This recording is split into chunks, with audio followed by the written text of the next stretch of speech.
በስመ አብ ወወልድ ወመንፈስ ቅዱስ አሐዱ አምላክ። በስመ አብ ወወልድ ወመንፈስ ቅዱስ አሐዱ አምላክ። በስመ አብ ወወልድ ወመንፈስ ቅዱስ አሐዱ አምላክ አሜን። ይትባረክ እግዚአብሔር አምላክ እስራኤል ወአምላከ አበዊነ ቅዱሳን ዘተሳአለነ ወገብረ መድኃኒተ ለሕዝበ ዚአሁ። ይቅር ያለን ለወገኖቹ መድኃኒትን ያደረገ አምላከ አበው አምላከ ቅዱሳን ቸሩ እግዚአብሔር ከዚህ ሰዓት ከዚህ ዕለት ስላደረሰን ስለ ቸርነቱ፣ ስለ ምሕረቱ፣ ስለ ርኅራኄው ቅዱስ ስሙ የተመሰገነ ይሁንና ለእናንተም እንደሚገባ በእግዚአብሔር ሰላምታ እንዴት ዋላችሁ? እንዴት ሰነበታችሁ?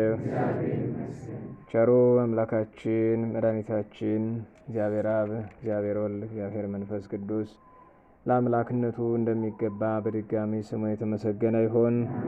እናታችን እመቤታችን ድንግል ወላዲተ አምላክ እመብርሃን ማርያም ቅድስት ቤተ ክርስቲያን ቅዱስ ዕፀ መስቀሉ እግዚአብሔር ያከበራቸው ቅዱሳን ሁሉ በድጋሚ ስማቸው የተመሰገነ ይሁን። እንኳን አደረሳችሁ። እግዚአብሔር አምላካችን ካከበርናቸው ከምናከብራቸውም በዓላት ጸጋ፣ ክብር፣ በረከት ለሁላችንም ያሳትፈን።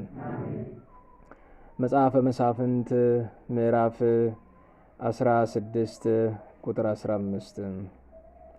መጽሐፈ መሳፍንት ምዕራፍ 16 ቁጥር 15።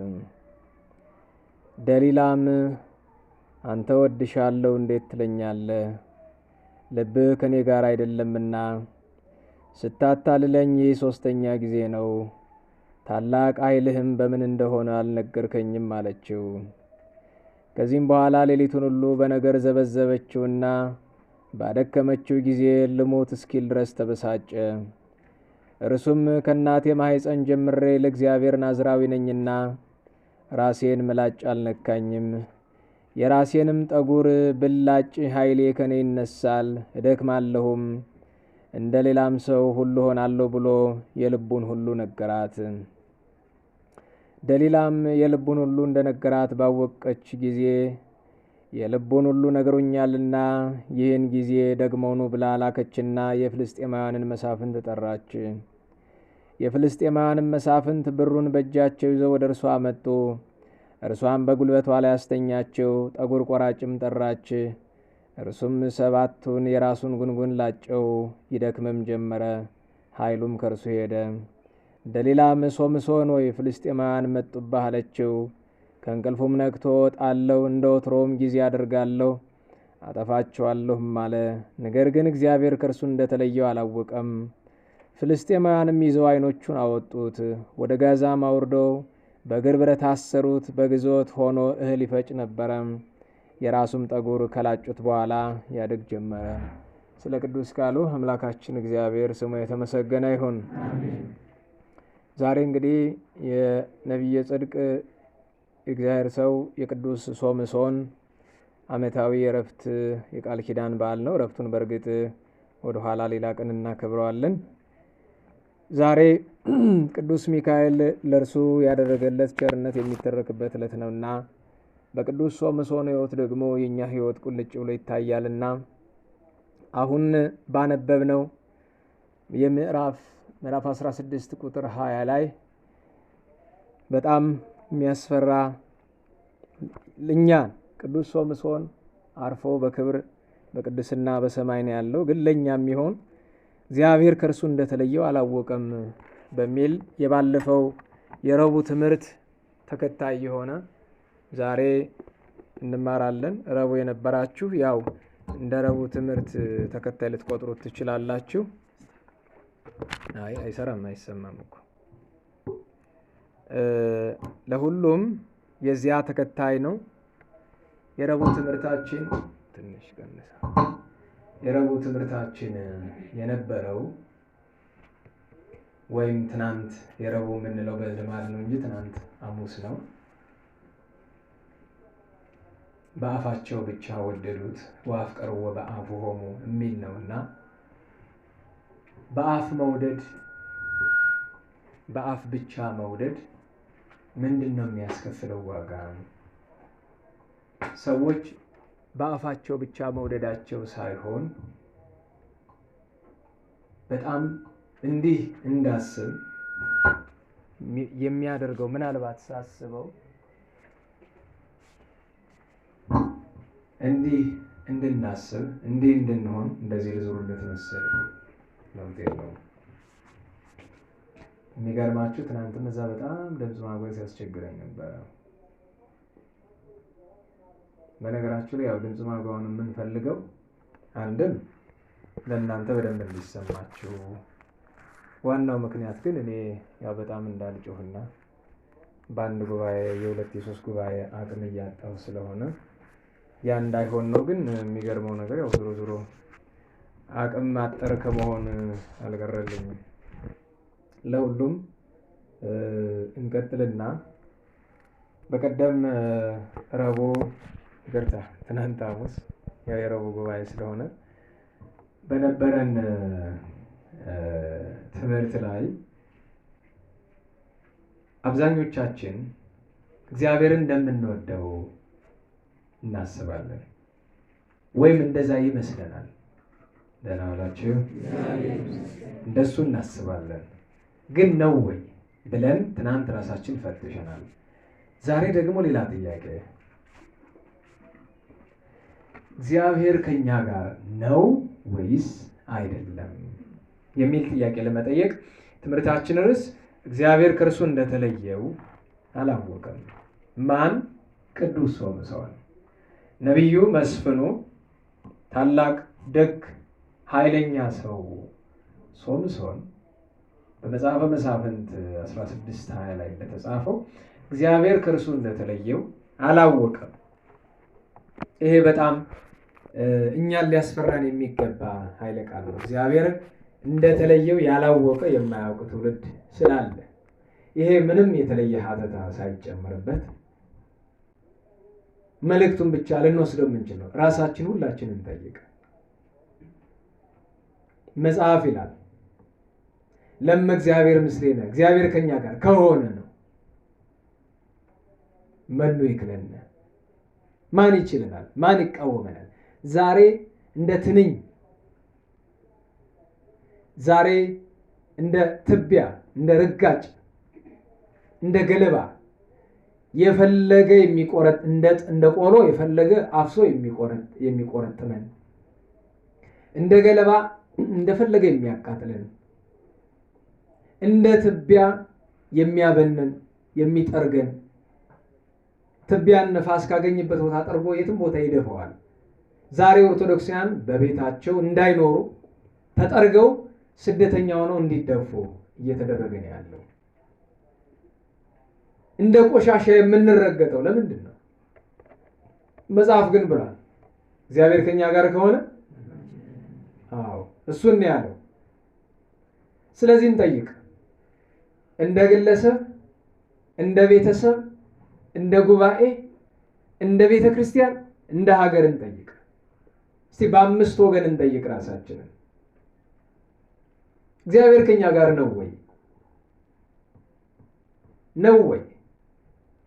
ዛሬ እግዚአብሔር መከራዋን ያቅልላትና በጣም መልካም ክርስቲያን ነበረች። ምን እንደነካት አላውቅም። የአእምሮ መቃወስ ውስጥ ገብታለች።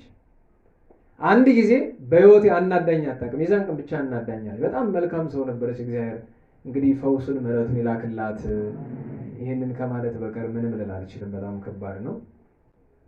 በጣም በመልካምነቷ የተነሳ ፈተና በዛባትና አእምሮዋ ተቃወሰና እንግዲህ ፈተናውን አልቻለችው ይሆናል ወይ እግዚአብሔር ደግሞ የሚያውቀው ምስጢሩን ጥበቡን አልመረመርኩም፣ አቅሜ አልቻለም።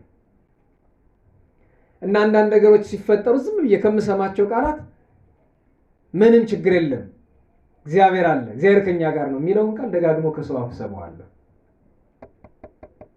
ሰዎች ይህን ቃል ይደጋግማሉ። ሰባክያንም ተሰባክያንም ደጋግሙታል። እግዚአብሔር ከማን ጋር ነው ይላሉ? ከኛ ጋር ነው። ሐሰተኛ አባባል ነው። እግዚአብሔር ከኛ ጋር እንዳልሆነ ማወቅ አለብን። በመጀመሪያ ደረጃ ዛሬ ትምህርቴ እግዚአብሔር ከኛ ጋር ነው ልላችሁ አይደለም፣ እግዚአብሔር ተለይቶናል። ታዲያ እግዚአብሔር ከኛ ጋር እንዲሆን ምን እናድርግ የሚለውን እንድንመልስ ነው። በአምስት ወገን በግለሰብ ደረጃ አንቺ፣ አንተ፣ እናንተ፣ እኔ፣ እኛ በእያንዳንዳችን እግዚአብሔር ከኛ ጋር አለ። ስንጠራው አቤት ይለናል። ልመናችን ይሰማል። ፈቃዱን እንፈጽማለን፣ ፈቃዳችን ይፈጽማል። ራሳችሁን ፈትሹ። ዝም ብለህ እንደዛ አይሁዳዊ የሉቃስ ወንጌል ምዕራፍ 18 እንደተጠቀሰው በሳምንት 2 ቀን እጦማለሁ፣ አስራቱን አወጣለሁ ምናምን እያልክ ብትለፈልፍ ዋጋ አይኖረውም። እግዚአብሔር ከእርሱ ጋር የሚሆንለት እባክህ መጥሪያውንም ቀይረው ከቻልክ። ምክንያቱም የዘፈን መጥሪያ ያደረጋችሁ ጉባኤ ስትመጡ ራሱ አሳፋሪ ነገር ነው። በዛም ላይ ነውራችሁን ለመሸፈን እንኳን ሳይለንት አታርጉት።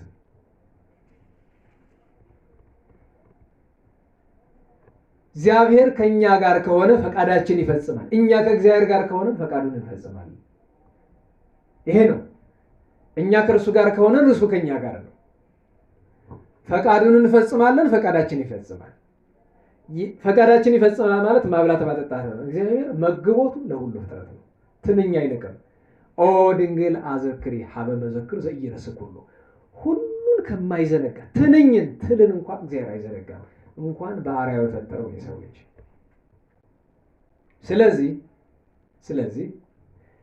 እግዚአብሔር ከኛ ጋር እንዲሆን መጀመሪያ እኛ ከእግዚአብሔር ጋር መሆን አለብን። እኛ ከእግዚአብሔር ጋር ካለን እግዚአብሔር ከኛ ጋር ይሆናል። እንደ ግለሰብ እግዚአብሔር ተለይቶናል። እንደ ቤተሰብ እግዚአብሔር ተለይቶናል። እንደ ጉባኤ ራሱ እንደ ቤተ ክርስቲያን እንደ አንዲት አሐቲ ኦርቶዶክሳዊት ቤተ ክርስቲያን ተለይቶናል ብዬ አምናለሁ። ምክንያቱም የምዕመናን አንድነት መንፈስ ቅዱስ ተለይቶት ነው እንጂ ምን ይሰራል? እስኪ ያላ ከቤተ ክህነት ጀምሮ ከቅዱስ ሲኖዶስ ጀምሮ በእውነት መንፈስ ቅዱስ አለ? እንዴት ባላችሁ ነገር ልጀምረው ትንሽ አክል እያደረኩ ደግሞ መንፈስ ቅዱስ ያደረበት ሰው የሚሰራው ሁሉ የመንፈስ ቅዱስ ነው አይደለም? ግን ከላይ ጀምሮ የሚሰሩ ስራዎች በእውኑ ምን የመንፈስ ቅዱስ ሽታ አላቸው? ምዕመናን እየታረዱ እንኳን በሐዘኔታ ለምን ታረዱ ብሎ እንኳን ማይጠይቅ። እንዴት ዋላችሁ? ልጅ ሲበደል የመጀመሪያ ቅሬታ አቅራቢ ወላጅ ነው ጎረቤት ነው? የቤተ ክርስቲያን የኛ አባቶቻችን የምንላቸው ከላይ ያሉ እረኞቻችን ስንታረድ ቅሬታ እነሱ ካላቀረቡ ማን እንዲያቀርብ ነው የሚጠበቀው? ለዛ ነው እንደ ቤተ ክርስቲያን ምላችሁ የምዕመናን አንድነት መንፈስ ቅዱስ ተለይቶታል ብዬ አምናለሁ ብቻ ሳይሆን እውነቱ ምስ ነው። የመጨረሻ እንደ ሀገር ኢትዮጵያ የመንፈስ ቅዱስ ቤት የነበረችው ሀገራችን እንደዚሁ እግዚአብሔር ተለይቶታል። በእውነት ይሄንን ስላችሁ እግዚአብሔር ያደረባቸው ማህበራት ሊኖሩ ይችላሉ። እግዚአብሔር ያደረባቸው አበው፣ እግዚአብሔር ያደረባቸው ገዳማት፣ እግዚአብሔር ያደረባቸው ቤተክርስቲያን አሉ። እሱን አይደለም ብላችሁ እንደ ምዕመናን ግን አብዛኛው እግዚአብሔር የተለየው ነው። እንደ ሀገር አብዛኛው እግዚአብሔር የተለየው። አጭር እናድርገውና ይሄንን ቀደም ሲል የሰማችሁትን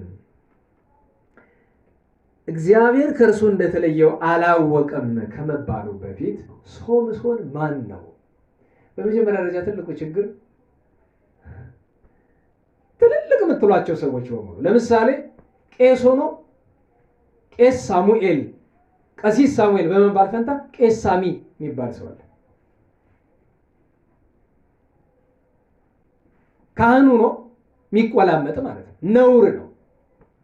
ሳሚ ክፉ ስም ነው፣ ሳሙኤል በጎ ስም ነው። አገልጋይ ሆነ ስም ካበላሸ ምን መንፈስ ቅዱስ አንተ ላይ ይኖራል? ምን መንፈስ ቅዱስ እኛ ላይ ይኖራል? የሚገርማችሁ በቤተክርስቲያን አገልጋይ ሆኖ ሶምሶን ማለት አቅታቸው ሳምሶን አይደል ይሰው? ሳምሶን ምንድን ነው? ሳምሶን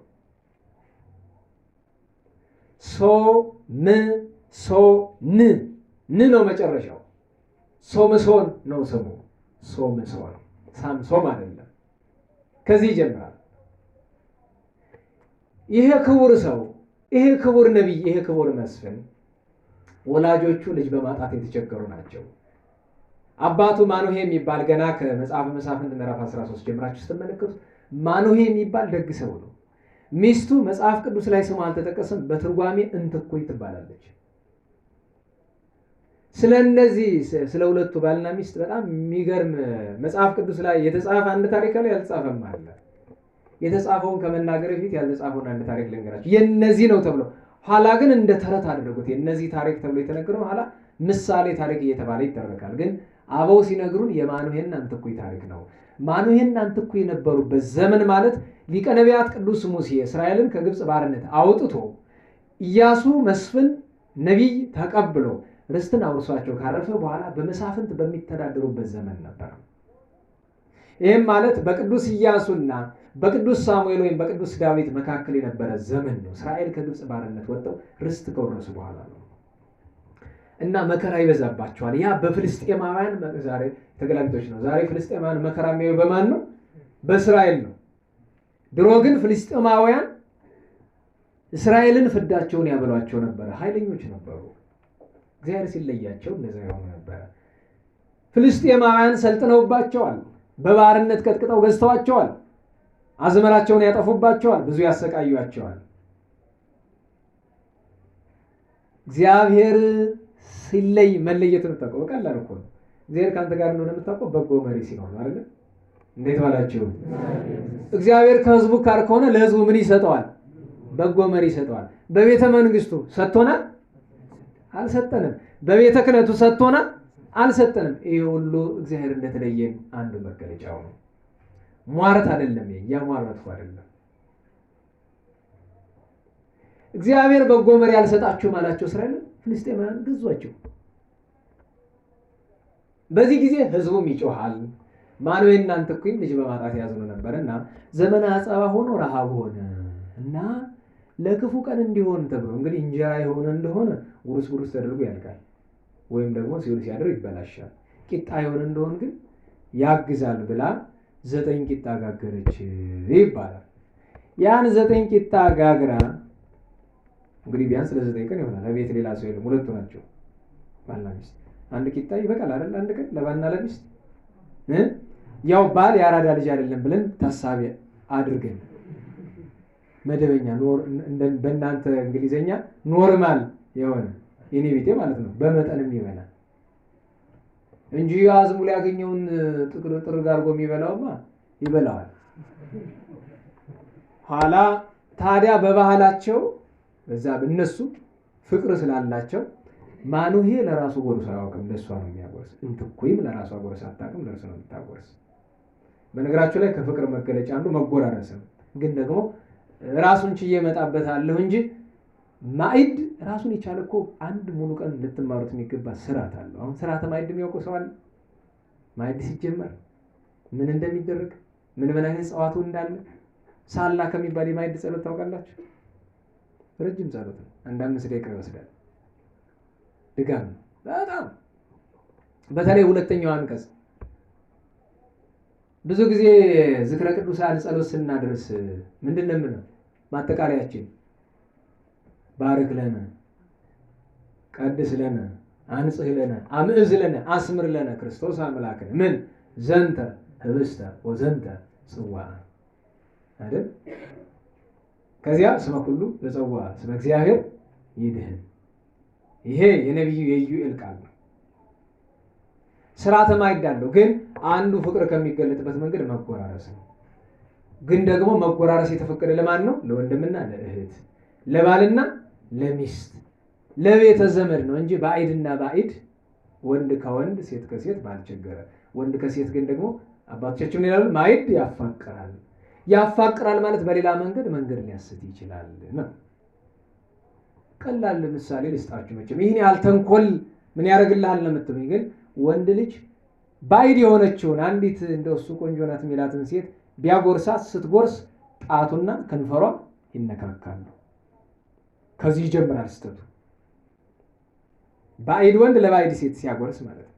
በመንፈስ ቅዱስ አንድ ነው። ቤተ ዘመድ እንኳን አንድ አካል ነው ብዬ እሱም ግን ጥንቃቄ ለሁሉም እስቲ እንደው በሞቴ ማዕድ ላይ ስትቀመጡ አብራችሁ ሚስትም ትሁን እናትም ትሁን ወንድምም ይሁን እህትም ይሁን ምንም ይሁን ለራሳችሁ ሳትጎርሱ የመጀመሪያውን የምታጎርሷላችሁ የመጀመሪያው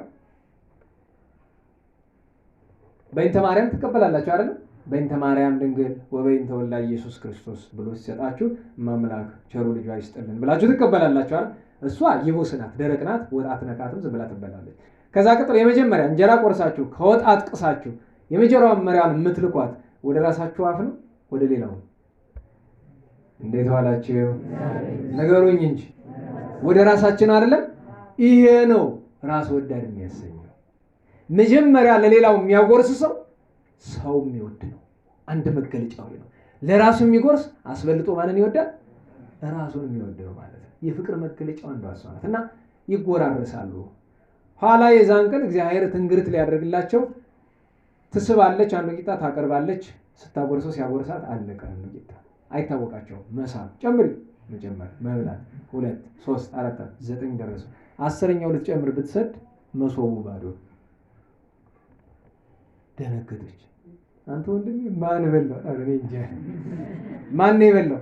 አሁን ተረት ታውቃላችሁ አይደለም? ፍቅር ካለ 9 ቂጣ ለ2 ሰው ይበቃል ይባላል አይደል?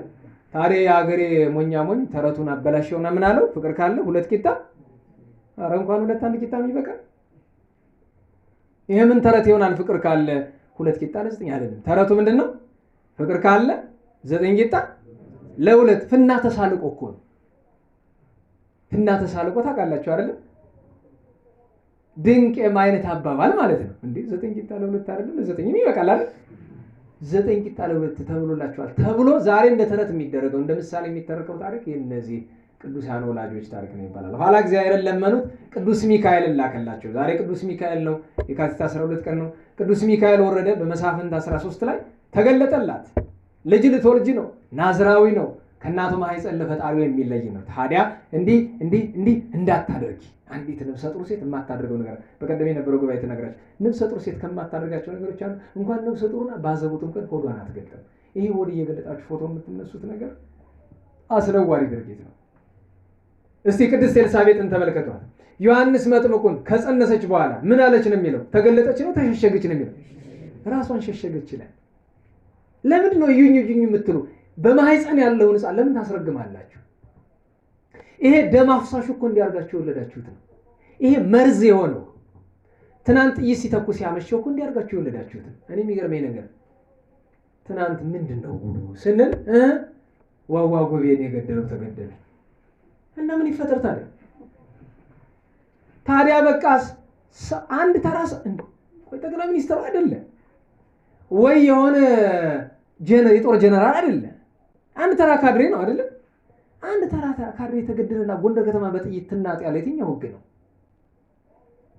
እንዲህ አይነት ነውረኛ ትውልድ የፈጠርን ስም ጸንስ እንኳን የተባረከ አታስታውሱም? እዚህ ስንተኛ ዓመታችሁን ስታከብሩ አንዲት እህት እንግዲህ አድርጋችሁ ጋብዛችሁ አታስታውሱ? 10ኛ ዓመት ስሟን መጥቀስ አያስፈልግም የነበራችሁ ታስታውሳላችሁ? ህፃናት የሚባረኩት መቼ? እኔ አልነበርኩም በእውነት በዝና ነው የሰማሁኝ። ጉባኤ ላይ ነው የነበርኩ፣ ሌላ ጉባኤ። ህፃናት መባረክ የሚጀምሩት መቼ ነው? በማኅፀን ውስጥ። እንኳን ሌላ አለች ነፍሰ ጡር ናችሁ የምታዩትን የቴሌቪዥን ፕሮግራም እንኳን ምረጡ። ህፃናት በማኅፀን ነው የሚሰማሉ። ቃና ቴሌቪዥን ምናምንቴ ቴሌቪዥን እያየህ በማኅፀን የተሸከምሽው ህፃን ተወልዶ ምን እንዲሆን ትጠብቂያለሽ?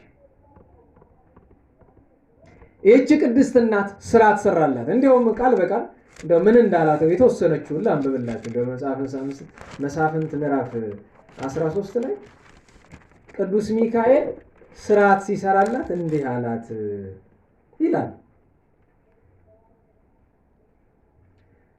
መጽሐፈ መሳፍንት ምዕራፍ 13 ቁጥር 3 ላይ ስትመለከቱት እነሆ አንቺ መካን ነሽ፣ ልጅም አልወለድሽም፣ ነገር ግን ትጸንሻለሽ፣ ወንድ ልጅም ትወልጃለሽ አለና አሁንም ተጠንቀቂ። አያችሁ፣ ነፍሰ ጡር ሴት ምን ማለት አለባት?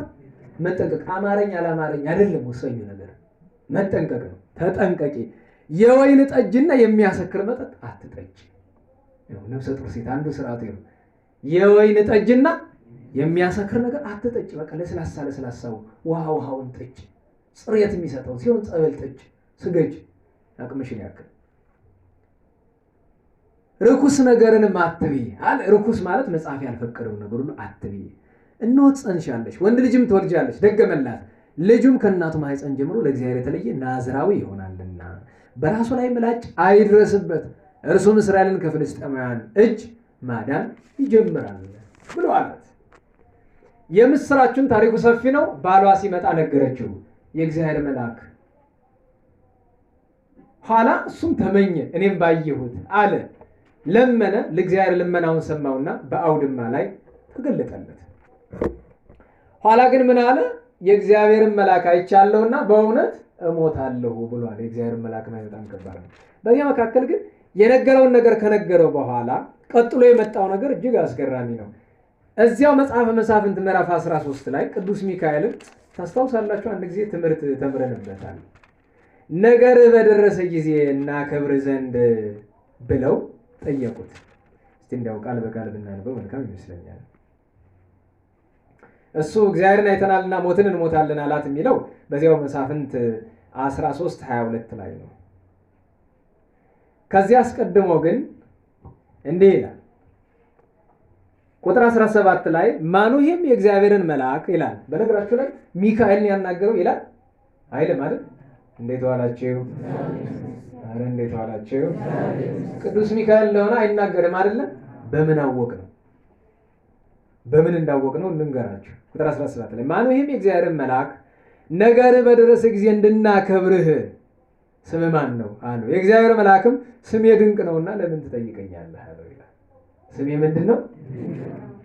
ለምንድን ነው ስሜ ድንቅ? አሁን ስሜ ድንቅ ነው ሲሉን ምን ማለት? ሚካኤል ምን ማለት ነው? ያድናቆት አነጋገር ነው አይደለም? ድንቅ ነው አይደለም? መኑ ከመ እግዚአብሔር፣ እንደ እግዚአብሔር አለ ማን ነው ብሎ ለዚያ እኮ ነው ስሜ ድንቅ ነውና አለው። ሚካኤል ለማለት ነው። ስሜ ድንቅ ነውና ለምን ትጠይቀኛለህ አለው። ለሁሉም ሶምሶን ተወለደ፣ አደገ። ጠጉሩ 7 ጉንጉን አለው። ቆናዝ የሚለው ግዕዙ 7 ጉንጉን አለው። 7 የሆነበትም ምስጢራው ስሞልቆ ሳበ በሀበ ዕብራውያን ፍጹም ይላል። ከ7 ጉንጉን አንዱ እንኳን ቢቆረጥ አይሉ ይደክማል። 7 ጉንጉን አለው። ጽሙን፣ ጠጉሩን፣ ጥፍሩን አይቆረጥም። ናዝራዊ ስርዓት ይሄ ነው፣ ለእግዚአብሔር የተለየ ነውና እንዲሁ ነው። አደገ። ታሪኩ በጣም ሰፊ ነው። ወደ መጨረሻው እንምጣና እግዚአብሔር በመልአኩ አድሮ እንዳለው እስራኤልን ማዳን ጀመረ። ፍልስጤማን በብዙ ነገር የሚገርማችሁ ለምሳሌ ፍልስጤማውያንን ካደረጋቸው ነገሮች መካከል አንደኛው በአህያ መንጋጋ 1000 ሰው ገድሏል አይደለም? በአህያ መንጋጋ። ያ የአህያ መንጋጋ ታምረኛ ነው። አሁን በአህያ መንጋጋ 1000 ሰው እነሱ ሰይፍ ጎራዴ ይዘዋል።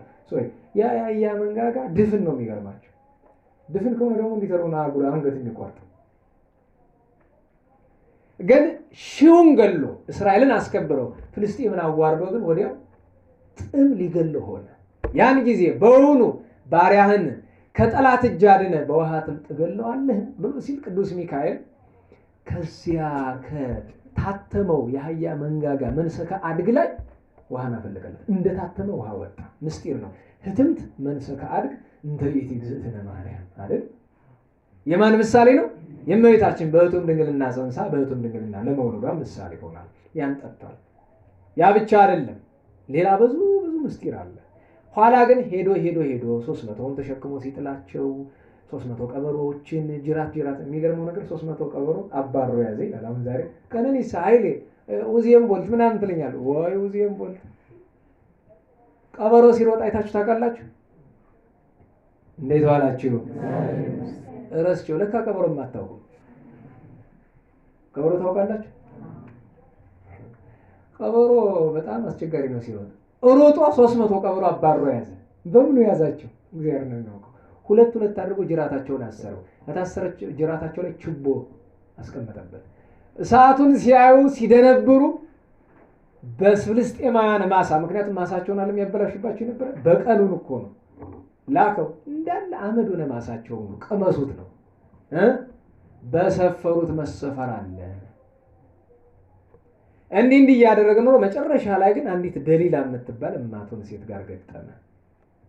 በነገራችሁ ላይ ጂሃድ ታውቃላችሁ አይደል? እስላሙ ዓለም ከእስልምና ውጭ ያለውን በጉልበት ለማስገባት የሚጠቀምበት እንደሚባለው ጂሃድ ስንት አይነት ይመስላችኋል? ዋና እነሱ በመጽሐፍ የሚማሯቸው ጂሃዶች 4 ናቸው። ግን ተጨማሪ ጂሃዶች አሉ። ለምሳሌ አንደኛው የምን ይባላል? ጂሃድ ባህርት ይሉታል፣ ወይም በአማርኛው የምን ጂሃድ? የልብ ጂሃድ ይሉታል። ሁለተኛው የአፍ ጂሃድ ይሉታል። ሶስተኛው የእጅ ጂሃድ፣ አራተኛው ጂሃድ ባይስ ወርድ ይባላል። የሰይፍ ጂሃድ ይባላል። አምስተኛው ጂሃድ ግን ያልተጻፈ ግን በቅርብ ጊዜ ይተቀሙበት ያለ የሴት ጂሃድ የሚባል ወይም የጋብቻ ጂሃድ ይባላል። ቆንጆ ሴት ወይም የነሱ ቆንጆ ሴት አመጣው ወንዱን ክርስቲያኑን እንዲያጋቡና በዛ ምክንያት ምን ያደርጉታል? ሰላም ያደርጉታል። የገንዘብ ጂሃድ የሚባል አለ አይደል? አራዳ አካባቢ እንደዛ አይደል? ብዙ የሰለሙ ክርስቲያኖች እኮ ገንዘብ እየሰጡ ያሰልሟቸው በድህነታቸው በደካማ ጎናቸው ገብተው ጂሃድ። አሁን ዘመኑ ደግሞ ያመጣው ምን ይባላል? የሚዲያ ጂሃድ ይባላል። ሚዲያ ለምሳሌ እኛ ላይ ጂሃድ ከፍተውብናል። አሁን ለምሳሌ ፌስቡክ ሁሉንም አካውንቴን ብሎክ አድርገውብኛል። ፕሮቴስታንቶችና እስላሞቹ ናቸው ያዘጉት ይታወቃል። እነ ዘመድኩን ሌሎችንም የሚያዘጉባቸው እነሱ ናቸው። ይሄ የሚዲያ ጂሃድ ይባላል። እሱ ብቻ አይደለም። አረብ ሳት ዝርዝሩን ብትመለከቱት ከ4000 ቻናል መካከል እኮ ከ2500 እስከ 3000 የሚሆነው እኮ እስልምና ማስፋፊያ ቻናል እና በዚያ ጊዜ አንደኛው ጸላይ ሰናይ ተጠቀመበት ሶምሶንን ክቡሩን ሰው ወስዶ ደሊላ ከምትባል ሴት ጋር አገናኘ። ደሊላን አገባታለሁ አለ። ደሊላ ጋር የማይሆን ቅርርብ ጀመረ። ትልቁ ችግር ነው በነገራችሁ ላይ በጣም በዚህ ዘመን ያለ የሚገርማችሁ ነገር በጣም ቁጥሩ ቀላል የማይባል ክርስቲያን እስላምና ጴንጤ ፍቅረኛ በእናንተ አነጋገር ፍቅረኛ አለው። ረብጋ ብቻ የተቀመጣል ደግሞ ይዟት የሚመጣ አይደለም ወይም ይዛው የምትመጣ አይደለም ወደሷ የሚሄድ ያሳዝናል። ከዚህ ሴት ጋር ያለው ቅርርብ ሌላ ነገር አመጣ። መጡና እነሱ አይ አንቺ የኛ ወገን ነሽ የኛ ጥፋት ያስደስትሻል። ይሄ ሰው ብቻ እኮ ነው ያላቸው ሌላ ማንም የላቸው። ይሄን ሰው ካጠፋ ነው ይሄንን ሰው ከጎዳና ካስወገደው ለኛ ሰላም ነው። ስለዚህ አንዲት ነገር ብቻ ነው የምናስቸግርሽ፣ ገንዘብ እንሰጥሻለን። መቼም ገንዘብ ማታለው የለም እውነት ለመናገር ደህና ዋላችሁ። ከትልቁ ጳጳስ እስከ ተራው የቤተክርስቲያን ጥበቃ ከትልቁ የሀገር መሪ እስከ ተራው ዜጋ ድረስ ገንዘብ የማያታለው ሰው አይገኝም። ይገርማቸዋል። ለገንዘብ ያልተሸጠ ማን አለ? ካህን ነሽ፣ ዲያቆን ነሽ፣ መነኩሴ ነሽ፣ ለገንዘብ ተሸጠዋል። ያሳዝናል በጣም ገንዘብ። እኔ በሷማ ምን ይፈረዳል? ምን ይፈረዳል? እሺ አለች። ጊዜ ጠብቃ ቁጭ አድርጋ መጠጥ እያጠጣች። በነገራችሁ ላይ መጠጥና ሴት ወንድን ያዋርዳል። ወንድሞቻችን ውርደትን ካልፈለጋችሁ አትጠጡ። ከጠጣችሁ በመጠን አድርጉት። ሁለተኛ ነገር ከሚስትህ ከእህትህ በቀር ከሌላ ሴት ጋር አትዋል። በመጽሐፈ ምሳሌም ተጠቅሷል። የወንድ ልጅ ውርደቱ ከጋለሞታ ሴት ጋር ነው። ጋለሞታ ማለት እንደምታስቡት እንዳይመስላችሁ። ጋለሞታ ማለት ለእግዚአብሔር ማትፈራ ሴት ማለት ነው። ተውት፣ ያን የምናውቀውን ትርጉም ትተን ሌላውን ትርጉም ልንገራችሁ። ጋለሞታ ማለት እግዚአብሔር ማትፈራ ሴት። እግዚአብሔር ማትፈራ ሴት ደግሞ በሚያሳዝን ሁኔታ መጀመሪያ ጉባኤ ውስጥ ማለች። በየቤቱ በየትዳሩ ስትገቡ ሰንበት ተማሪ፣ የማህበር አገልጋይ፣ ቆራቢ፣ ንስሐ ገቢ፣ ነጠላ ለባሽ፣ በደጇ አንጎንባሽ ነኝ የምትል ግን እግዚአብሔር ማትፈራ ሴት እንዴ ከመቶ በነገራችሁ ላይ ሴቶች ላይ የምወርድባችሁ ወንዶቹ ከቆም ነገር የምትገቡበት ደረጃ ለመወቀስ ለአቅም መወቀስ ስላልደረሳችሁ ነው። ይሄ ልጅ ጊዜ ሴት ነው የሚወቀስ ነው የምትወራል እናንተ። እነሱ ለአቅም መወቀስ ሲደርሱ ወቅሳቸዋለሁ። እስኪ በሞቴ እግዚአብሔርን መፍራት ትርጉሙ ይገባቸዋል? ምንድን ነው እግዚአብሔርን መፍራት? ስሙን መፍራት። ለዚያ ነው ጋለሞታ ሴት እና መጠጥ ወንድ ልጅ ያዋርደዋል። ሴት ልጅ የሚያዋርዳት እግዚአብሔርን አለመፍራቷ ነው። ሴት ልጅ ለውርደት ቅርብ አይደለችም በእውነቱ። እሱን ማሰብ በጣም እጅጉን የተገባ ነገር ነው። ደህና ዋላችሁ።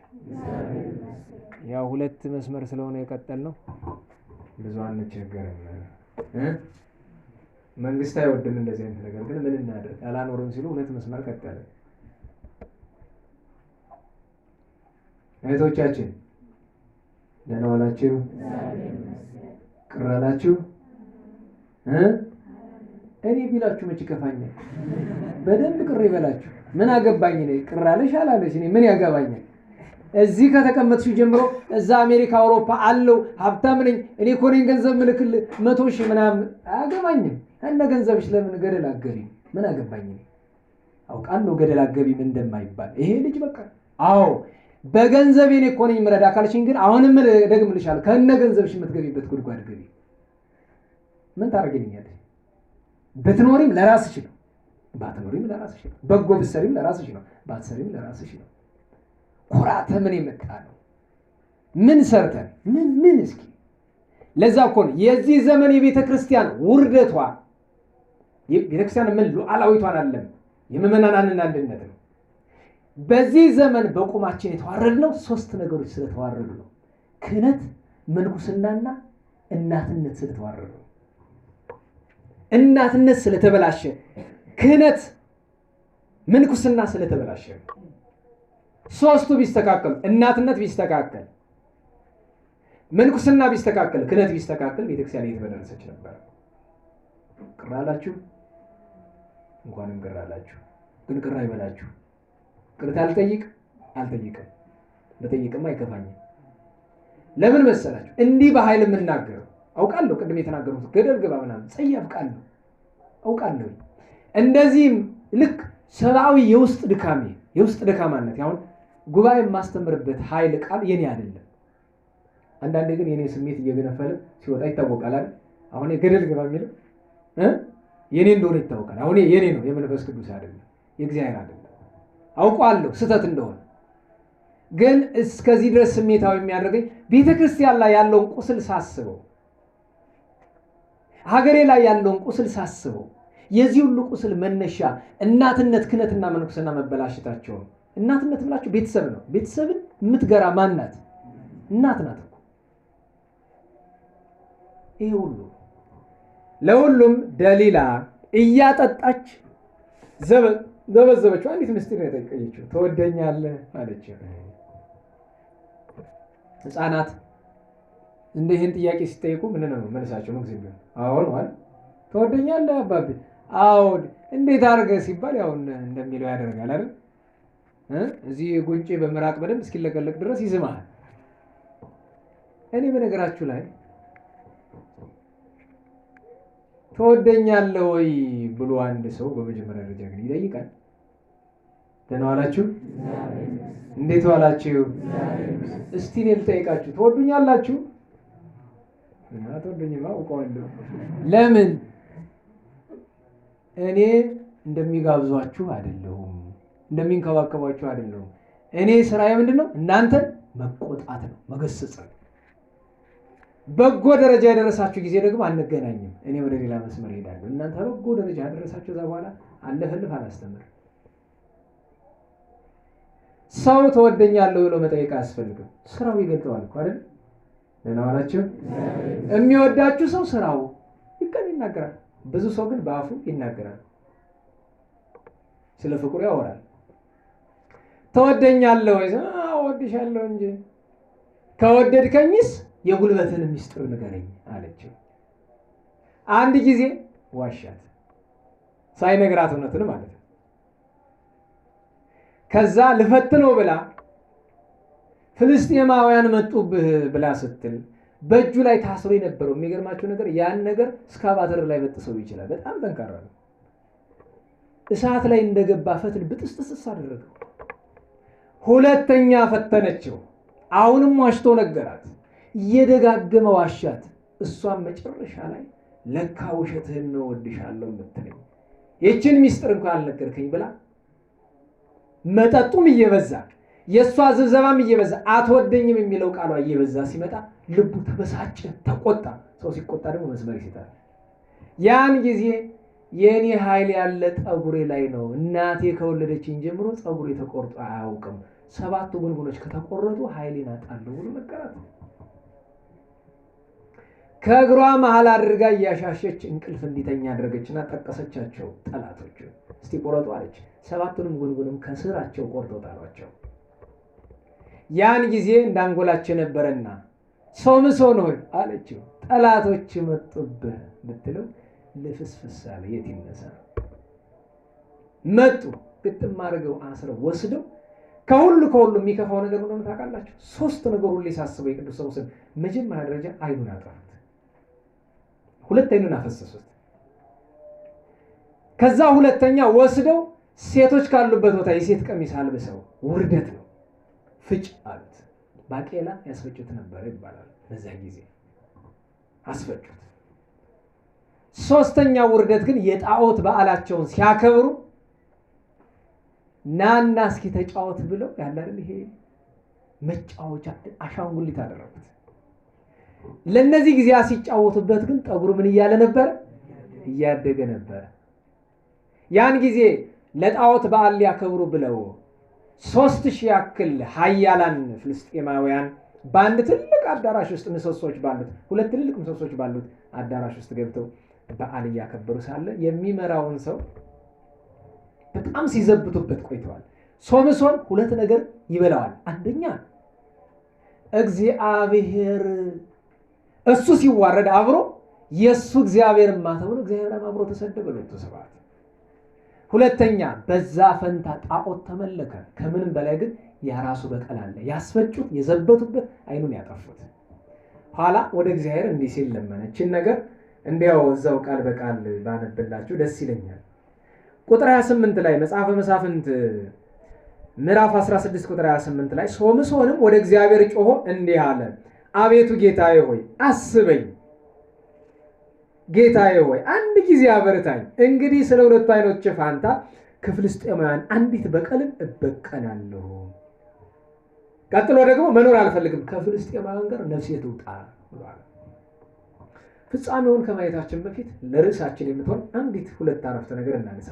የትምህርታችን ርዕስ እግዚአብሔር ከእርሱ እንደተለየው አላወቀም የተባለ ምስጢሩን አውጥቶ መጀመሪያ ከዚያ ሴት ጋር በመቅረቡ ተዋረደ፣ ቀጥሎ መጠጥ በማብዛቱ ተዋረደ፣ በሶስተኛው ግን የማይነገረውን ምስጢር ለሷ። በነገራችን ላይ የዚህ ዘመን ኦርቶዶክሳውያን ትልቁ ምስጢር ትልቁ ችግራችን ምንድነው? እዚያውን ያስተማርኩትን ወስዳችሁ ለቤተሰባችሁ አትነግሩትም፣ አታስተምሩበትም። ወስደን ለእስላሙ ለጴንጤው ነው የምትነግረው። የሚገርማችሁ ነገር ይችሉን አይችሉም ብላችሁ አንዳንድ ሰዎችን ምስጢር እዚህ ትነግራችኋለሁ አይደል? እህቶቻችን ተመለስኩ ሳላስብልን ትምህርቱ ነው የሚሰበኝ ወደ እናንተ። አንዲት ወረኛ ሚስት ነበረች ይባላል።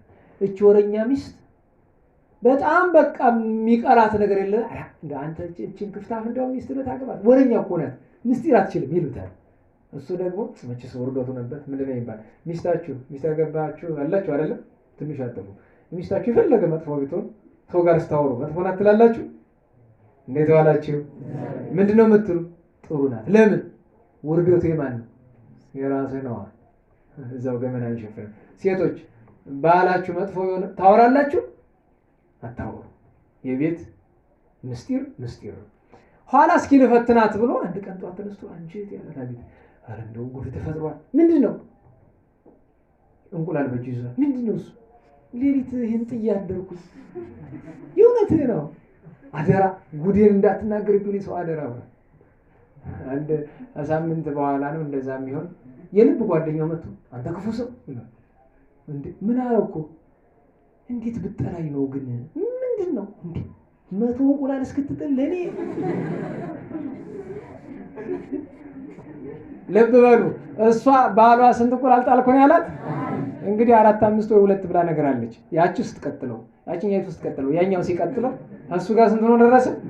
100 ነው። እንደውም በቶሎ ደረሰ እንጂ 10 ሺህ ነበር የሚሆነው። አስቸጋሪ ነው፣ አስቸጋሪ በእውነቱ ምስጢር። አረ ወላዲተ አምላክ በቀደም ደስ አለኝ። አንድ ትልቅ ሰው እዚህ ጉባኤ ታውቋት ይሆናል ባልንጀራችን ሚስት እንደው አንድ ነገር ላወራህ ነበር አለች። ለምን ለሌላ ሰው ማታወሪ ስላት አይ ይቅርታ አድርጉልኝ ለማለት ከብደኝ አንተ እኮ መቃብር ነህ በላስቲ ተባረኪ። ጥሩ ስም ነው፣ የካህናት ስም ነው። አመሰግናለሁ። ያን ያክል አቅሙ አልደረስኩም በዛ ደረጃ። ግን ካህናት ሲመሰገኑ ምንድነው የሚባለው? ካህናት ምንድናቸው ይባላል? መቃብር ያዋጣውን ይመልሳል። ንገሩኝ እንጂ አይመልስም። እግዚአብሔር ካላስገድደው አይመልስም። በቃ ምስጢር። እኔ ሰዎች ከፈተናቸው ወገን ሲነግሩኝ ስም ቦታ ሳልጠቅስ፣ ለምሳሌ የአዲስ አበባውን ጎንደር፣ የጎንደሩን ሐረር፣ የአውሮፓውን አሜሪካ እያልኩ ማስተማሪያ አድርገዋል አይደል? አንድ ሰው እንደዚህ ያለ እያልኩ ጉባኤ ይናገራል አይደል? እነዚህ ሰዎች ምስጢር ብሎ አይደለም እኮ የሚነግሩት፣ ለችግሬ መፍትሄ አምጣ ነው። ሁሉም ሰው መምከር ስለማልችል በአካል አግኝቼ የነሱ ችግር ለሌላው መድኃኒት ስለሚሆን ከነ መፍትሄው ትምህርት ይሰጥበታል፣ ትምህርት ይሰጥበታል። ለዛ ነው ምስጢር ተብሎ ከተነገረ ግን ብዙዎቻችሁ ምስጢራችሁን አናውቅም። ብዙዎቻችሁን እኮ አውቃለሁ መጣችሁ የምትነግሩኝ የማላወጣባችሁ ምስጢር አለ። እዚህ በፊት አታስታውሱም? በእናንተና በማምላክ በእግዚአብሔር መካከል አንድ ምስጢር ነው። እስኪ እናት የማታውቀው፣ ሚስት የማታውቀው፣ ባል የማያውቀው፣ በዚህ ዓለም ያለ ሰው ሁሉ የማያውቀው በልባችሁ ብቻ ካፋችሁ የማይወጣ አንድ ምስጢር አላችሁ? አንድ ምስጢር ለማንም አይነገር። በመጀመሪያ ደረጃ ሰው ካወቀው፣ አንድም ሰው ካወቀው ምስጢር አይደለም፣ ምስጢር አይደለም። ለምሳሌ የሶምሶንን ምስጢር ማን ያውቃል? በምድር ማነው እናንተ እኮ ይሉ አርፈዋል። ማን ያውቃል? ራሱ ማነው? ይሄ ብቻ ነው የሚያውቀው። ለዚያ ነው ጥፋት የሆነበት፣ ለዚያ ነው ስህተት የሆነበት። ይሄ ቅዱስ ሰው ምስጢር ይኑረን። ለዚያ ነው ይሄ ቅዱስ ሰው ምስጢሩን በማጋለጥ ኦርቶዶክሳውያን የተብላን ምስጢር እያጋለጥን አይደል? በነገራችሁ ላይ በእያንዳንዱ ቤተክርስቲያን ሰላይ እንዳለ ታውቃላችሁ አይደል? የመንግስት ሰላይ አለ። በእያንዳንዱ ጉባኤ በእያንዳንዱ ቤተክርስቲያን ሰላይ አለ።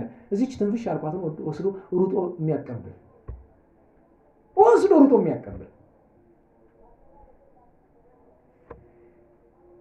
ይሄ ነገር ከሆነ በኋላ ግን ሶምሶን ፍልስጤማውያን መጡበት ሲባል ምን መስሎት ነበረ ነው ርዕሳችን? እግዚአብሔር ከእርሱ ጋር ያለ መስሎት ነበረ፣ ግን ተለይቶታል። ይሄ ነው እኮ መጡብህ። አሁን አሕዛብ መጡብህ፣ ሱዳን መጣችብህ ምናምን ገና ነው አይደል? ገና ነው። ዳር እያሉ ነው አይደል? በዳር ያርዳሉ። መሀሉን አልገቡም።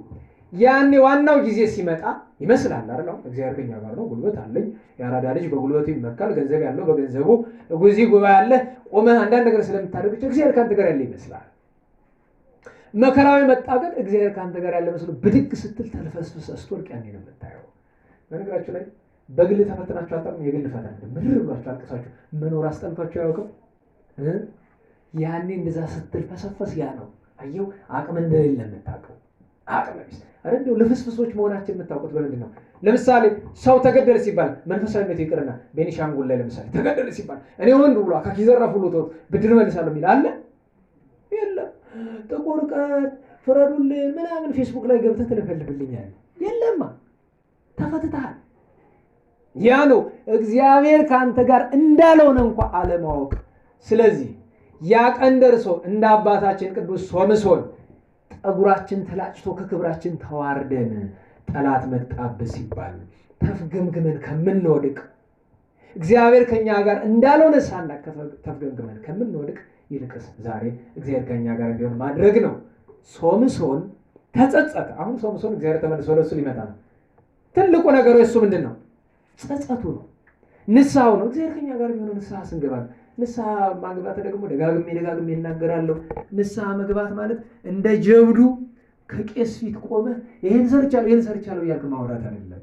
ደረት እየደቁ እያለቀሱ እየተጸጸቱ እግዚአብሔርን እየለመኑ ነው መሆን ያለበት። እንደዛ ነው። ስለዚህ ንስሐ እንግባ። እኔ ሌላውን ነገር ደጋግሜ 40 ጊዜ ብያለሁ። ንስሐ እንግባ። ንስሐ የገባ ሰው በሙሉ እግዚአብሔር ከእሱ ጋር ይሆናል። የታጠበ ዕቃ ሁሉ ማየት ይቀመጥበታል። ንስሐ የገባች ሰውነት ሁሉ መንፈስ ቅዱስ ያድርባታል። ንስሐ እንግባ፣ እንጸጸት። ንስሐ መግባት ብቻ ግን አይደለም፣ በሕጉ በስርዓቱ እንኑር። እባካችሁ ስለ ቤተክርስቲያን እንቆርቁር፣ ስለ ሀገር ይቆርቁረን፣ ስለ ወንድም ስለ እህቶቻችን ይቆርቁረን። እንዲያው እባካችሁ ገሃነመ እሳት አለ፣ ተው። በምድር ሞት አለ፣ መቅሰፍት አለ፣ በሰማይ ገሃነመ እሳት አለ፣ ተው። ሁሉም ነገር የታይታ እናድርገው፣ ሁሉ ነገር የገንዘብ ጉዳይ እናድርገው። ዛሬ እኮ ተቸግረናል። አገልግሎቱ ሁሉ ተሽጧል። ያልተሸጠ ሰባኪ ስንት ነው? አፍራለሁ። ያልተሸጠ ዘማሪ ስንት ነው? በገንዘብ ያልተገዛ። ዛሬ ገንዘብ ይሰጥና ይገዛል። ለዛ እኮ ነው እኛ አገልግሎታችን በጣም ምንጭ ቅድም ገደል ግቡ እስከ ማለት ድረስ ያደረሰኝ ስሜት የምንሆን ታውቃላችሁ። ሰዎች በስጦታ ሊያስሯችሁ ይፈልጋሉ፣ በስጦታ። እኛ ደግሞ እግዚአብሔር ይመስገን መቀበል ያስፈልጋል። እንደው በእውነት ያንዳንድ ነገር ልንገራችሁ ነው። ቢርበኛ አታበሉኝ፣ እንዴት ዋላችሁ? ቢርበኛ አታበሉኝ። በቃ ይሄን ካገኘው ሌላ ምን እፈልጋለሁ? የቤት ኪራይ መከፍለው ካጣው አዋጣችሁ ተከፍላላችሁ። ደህና ዋላችሁ? አትከፍሉም? አሁን እዚህ ያላችሁ ብታዋጡ እኮ 50 ብር አይደርስባችሁ። ምን ችግር አለ? ትከፍላላችሁ። ደግነቱ በጣም ድንቅ ነገር ልንገራችሁ። እግዚአብሔር ቸር ነው። እናንተ እጅ እንደማይጥለኝ አውቀዋለሁ። ግን እውነቴን ኧረ ጨካኝ እኮ ነው የሰው ልጅ። ኧረ ወላዲተ አምላክ እግዚአብሔር ከእናት አባት እጅ አይጣለኝ እንኳን ከእናንተ። ለምን ወላጅም ዘንድሮ ስልች ሆኗል እናውቃለን። እኔ ከማንም እጅ መውደቅ አልሻም። ስራችሁን ስትጨርሱ የእግዚአብሔር ጸጋ እንደዚህ ነው። ስር ተረቃችሁ አስተማሪ እንደሆነ አስተምሮ፣ ተማሪ እንደሆነ ተምሮ፣ ስራውን ሰርቶ ሲያልቅ ምንድን ነው ሙያው? ወደ እግዚአብሔር ንስሐ ገብቶ መሄድ ነው እንጂ በዚህ ዓለም ሰው እጅ ቸሩ መድኃኒዓለም ማምላክ እሷ ታውቃለች። ከሆነም ቅዱስ ዳዊት ተናገረ። ይሄ ይሰኒ በሉ እስኪ እደቅ ውስተ እደ እግዚአብሔር። በማን እጅ ላይ መውደቅ ይሻላል? በእግዚአብሔር እጅ ላይ። በቃ ስለዚህ ሕጉን ስርዓቱን እንጠብቅ። ይህንን ያልኳችሁ ለምንድን ነው? እግዚአብሔር ከኛ የተለየን አገልግሎታችን ተሽጧል፣ ስብከት ተሽጧል። ማለግራችሁ ሰብስክራይብ አድርግ፣ ላይክ፣ ሼር ምናምን እያልክ እንዴት ብሎ ይሰበካል? እንዴት አይነት ትምህርት ይሰጣል? ሰው ዩቲዩብ ላይ ተቀምጦ የዩቲዩብ ሳንቲም ተስፋ እያደረገ እንዴት ማገልገል ይችላል? መጽሐፍ ይደለው አስብሎ ዘይት ቀን ለሚያገለግሉ አገልግሎት ከእያንዳንዳችሁ ቤት ገብቼ መብላት ይችላል፣ መጽሐፍ ይፈቅድልኛል። አዋጣችሁ ልብስ እንድትገዙልኝ ማድረግ ይችላል፣ መጽሐፍ ይፈቅድልኛል። የዕለት ጉርስ የዓመት ልብስ ከእናንተ መውሰድ ይችላል፣ መጽሐፍ አይከለክለኝም። ይሄ ማድረግ ግዴታችሁ ነው። ካልሆነ ማስተማር አቆማለሁ። እናንተ ላይ የሚገባውን ካላደረጋችሁ መጽሐፍ ይላል ካልበላው ካልጠጣው እንዴት ብዬ ነው ማለት ቢቸግር ነው የምላችሁ። ያውኑን አይደለም ማወራላችሁ። ግን ደግሞ በአበል ስብከትም በአበል መዝሙርም በአበል ነው። አበል አረብ ወላዲተ አምላክ ቸሩ መድኃኔዓለም ይርዳን። ከዚህ ቀውስ ከዚህ ማት ሁላችን ይሰውረን። ለሁሉም ተመልሰን እግዚአብሔር ከኛ ጋር እንዲሆን በሕጉ በሥርዓቱ በፍቅሩ እንሂድ። ሌላ ምንም አይደለም። ሶምሶን ግን ይሄን ልመና ለመነ፣ እግዚአብሔር በረድኤት መጣለት። ከዚያ ልጁን ሕፃኑን ምን አለው? ወደ አንዱ ግድግዳ አስጠግግ፣ ግድግዳዎችን አስነካኛለሁ፣ ከግድግዳው አስደግፉ። ጮይንን ካደ ከተናገረ በኋላ ነፍሴ ከፍልስጥኤማውያን ጋር ትውጣ ብሎ አንድ ጊዜ ወደ ግራ አንድ ጊዜ ወደ ቀኝ በኃይል ቢመታቸው እግዚአብሔር ከሱ ጋር ሆኗልና ያ ሕንፃ ሙሉ በሙሉ በሱ ላይና በ3000 ሰዎች ላይ ተደረመሰ። እሱም ሞተ፣ 3000 ሞቱ። ሶምሶን ምን አደረገ መሰላቸው? እዚያ የነበሩ 3000ዎቹ ኃያላኑ ስለነበሩ እስራኤልን ነፃ ወጣቸው፣ ከባርነት ነፃ ወጣቸው። በምኑ? በሞቱ። ይሄው ምሳሌ ሆኗል። ቅድም መንሰካ አድርግ ለእመቤታችን ሶምሶን የማን ምሳሌ ሆነ? ቅዱስ ማቴዎስ በወንጌሉ ምዕራፍ 2 ላይ ናዝራዊ ይባላል ብሎ ተናግሯል። ጌታችን ናዝራዊ ይባላል የሚባል ትንቢት አለ? የለም። ለሶምሶን የተነገረው ለማን ነው? ለጌታችን ነው የተነገረው። ጌታ በሞቱ አይደለ ጠላታችንን ያጠፋው ነፃ ያወጣ። ሶምሶን የጌታ ምሳሌ ሆነ። እግዚአብሔር አምላክ በረከቱን ያሳደረብን። አባ ገላስዮስ ዛሬ ዓመታዊ ረፍት በዓላቸው፣ አቡነ ሰርጸ ጴጥሮስ የጎጃሙ ዓመታዊ ረፍት በዓላቸው ነው። እናታችን ቅድስት ዶርቃስ በዚያ በሐዋርያት ሥራ የምናገኛት ሐዋርያዊት እናት ዓመታዊ በዓሏ ነው። ቅዱስ ሚካኤል አባታችን መታሰቢያው ነው። የመጨረሻ ግን ዛሬ ፋሽስት ከ30 እስከ 35 ሺህ የሚደርሱ ኢትዮጵያውያንን በተለይ ከሟቾቹ መካከል 99.9% ኦርቶዶክሳውያን ናቸው። 9 ለምን አልከው 100% ለምን አትልም የምትሉ ድንገት ተስቶ የሞተ አይጠፋም ብዬ ነው እንጂ ኦርቶዶክሳውያን የተገደሉት እንዳለ ደብረ ሊባኖስ መነኮሳትን የታረዱት፣ አዲስ አበባ ላይ በአካፋ በዶማ በብዙ ነገር ነው የተጨፈጨፉትና ይሄ ከባድ አደጋ ከባድ ጭፍጨፋ የደረሰበት ዕለት ስለሆነ እናስባቸዋለን። ቅድም ሚካኤል ላይ ሲቀደስ ምስባኩ ምን ነበር? ወሀቤስ ፈድፋደ ክቡራን ነው አይደለም? ግን እሱ አልነበረም። ዛሬ ኢትዮጵያውያን በዚህ ቀን እሱን አልነበረም። መጽሐፍ ያዘዘው እሱን ነው። ኢትዮጵያውያን ግን ዛሬ የምንሰብከው ወስጋ ሆሞን ለጻድቃኒከ ለአራዊተ ገዳም ወከአው ደሞሙ ከመማይ አውዳ ለኢየሩሳሌም ወሃጡ ዘይቀብሮሙ ነበረ። አይ አንዳንድ ጊዜ ቆረቆረኛል። ታሪክ ያወቀ ሰው ሲኖር ጥሩ ነው። ሺህ ጊዜ ቢማሩት ታሪክ ካላወቁ ምን ሙያ አለው? ዛሬ 35,000 33,000 30,000 ያክል ክርስቲያን ሰማዕታትን እያሰብን ለነሱ የሚሆን ምስባክ እንዲሳን መረጥ እንውላለን። ወባቤስ ፈድፋደ ክቡራን ጥሩ ነው እኮ እሱ ከዕለቱ በዓል ጋር የሚያያዝ ነገር አለው።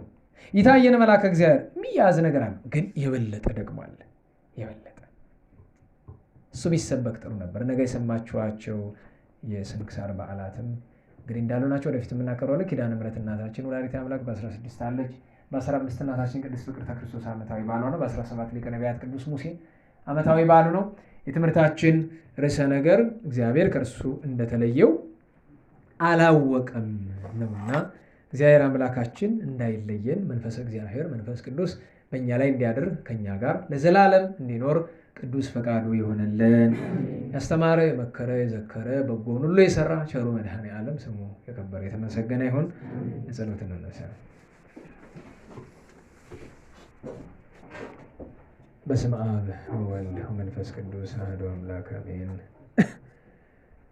የቸርነት የምሕረት የይቅርታ የመግቦት ባለቤት የአባቶቻችን አምላክ ቸሩ እግዚአብሔር